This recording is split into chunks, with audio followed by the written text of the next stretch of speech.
Welcome to Holly and Martin's Road Safety Podcast. Today, our guest is Gayle Amorowson, who is the Suffolk Local Projects Manager of Love to Ride. Gayle, before you tell us a bit about Love to Ride, can you tell us a bit about yourself and your connections to cycling, please? Yes, of course. Good morning. So I'm a lifelong cyclist. I am very passionate about the significant benefits that riding a bike can bring to us as individuals and for communities and for our planet. So I've been riding a bike since I was about 4. I still mountain bike now, and I road ride. I'm a commuter, so lots of cycling in my life. I used to work for Sustrans for 9 years, and I was delivering and managing behaviour change projects for Sustrans, and that was down in Reigate in Surrey, a very heavily congested area, trying to reduce the number of car journeys and increase the number of cycle journeys.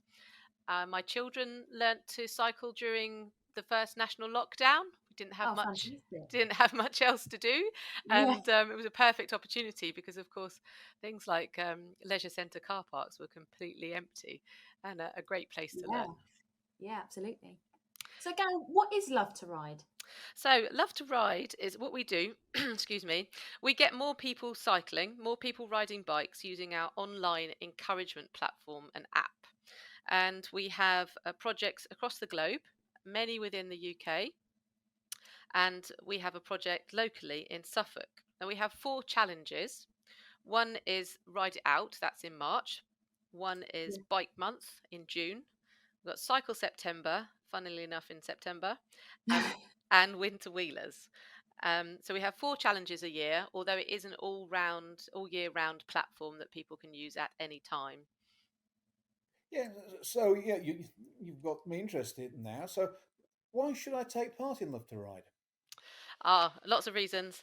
Okay, so locally, Suffolk County Council fund the project, and Love to Ride in Suffolk is free for all individuals and workplaces in Suffolk to use.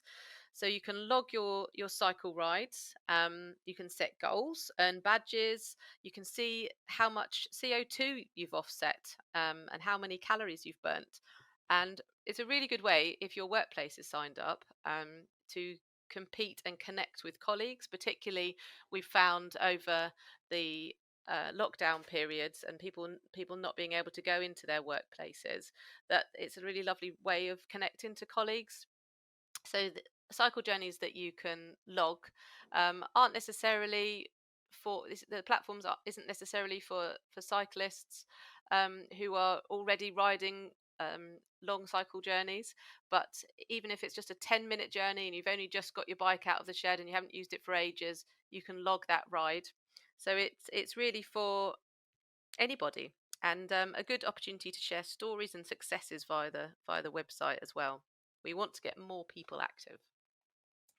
That sounds great, Gail. So, how do people actually get involved?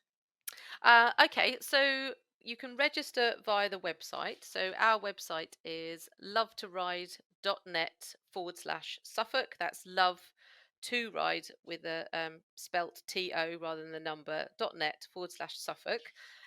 If you go on to there, then you will find that there's a button and it says register. And there's also some information about Bike Month. Is this a good time to tell you about Bike Month? Yeah, absolutely. Go ahead. Okay, so Bike Month runs from the 1st of June until the 31st of June, and 30 days September, April, June, November. No, 30th of June, 1st to the 30th of June, and it's our Bike Month challenge, and we have lots of prizes up for grabs. They're all on the website, so you can view that under the Bike Month tab. We particularly like it when cyclists encourage others. So there is a prize of a fantastic Cannondale bike for the top encourager. So there's lots of other prizes as well. And all you need to do is enter your cycle journeys, anything over 10 minutes on there during June to have a chance of winning a prize. And again, you can connect with colleagues and compete with other workplaces, set yourself goals, and have fun doing it. You mentioned sort of workplaces there. Is it restricted to sort of adult cyclists, or can anybody take part? Anybody can cycle, of course. In terms of using the platform, you do need to be over 16 to use the platform. If you have only just learnt to ride a bike or you haven't ridden a bike for ages, that's absolutely fine. You don't need to be somebody that does it regularly and rides a really long way. But again, if you are someone who uses a bike frequently and perhaps uses Strava, you can connect your Strava data to the Love to Ride platform, and it will automatically upload. So it's really for anybody. So, as a mountain biker, Gail, you're really convincing me here. How much is it going to cost me? Nothing. Absolutely nothing. It's funded Oh, fantastic. locally by the by Suffolk County Council, so it's free to anybody living or working in Suffolk, individuals, organisations, and workplaces. Well, that sounds great, but how can people find out more? Where are you promoting it? And what can I do to help?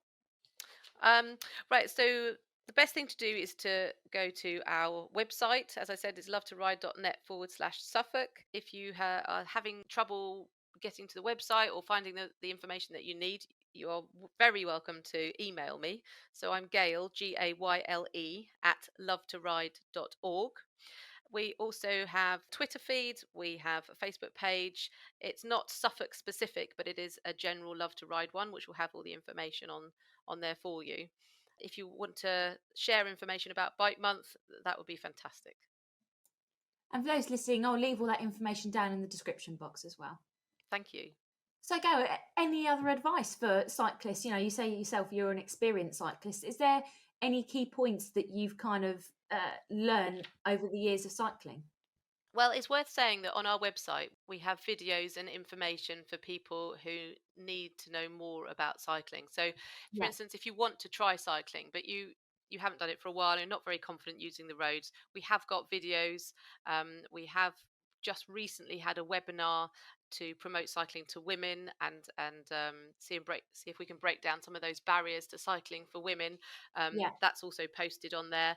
We've got bike maintenance videos, with setting your bike up, what to do if you get a puncture, how to use the road safely. All that sort of stuff is on the website. So that's for sort of less experienced cyclists. But Yeah. in terms of the benefits, I just find it's such a simple thing that ticks so many boxes. It's Yeah, faster than sitting in traffic. If you want to get a short distance, say to the shops or to school or to work, if you work fairly closely, it's so much faster than sitting in traffic. And of course, you're not polluting the atmosphere while you're doing it. You're getting fit, you're being active, you're getting some fresh air. It's good for your mental health, your physical health, and it really doesn't cost you very much at all, as long as you service your bike every now and again. yeah. I think the economic costs are things that people don't even think about. Really, it's so much cheaper if you can do it than running a car. Yes, absolutely. Yeah. I'm very keen to find out more. I've got 3 bikes in the garage, not getting a great deal of use, so maybe it's time for me to get out as well. Oh, So, definitely. thanks very much, Gail. Thanks, Holly. All right. Thank you. Bye. Bye bye.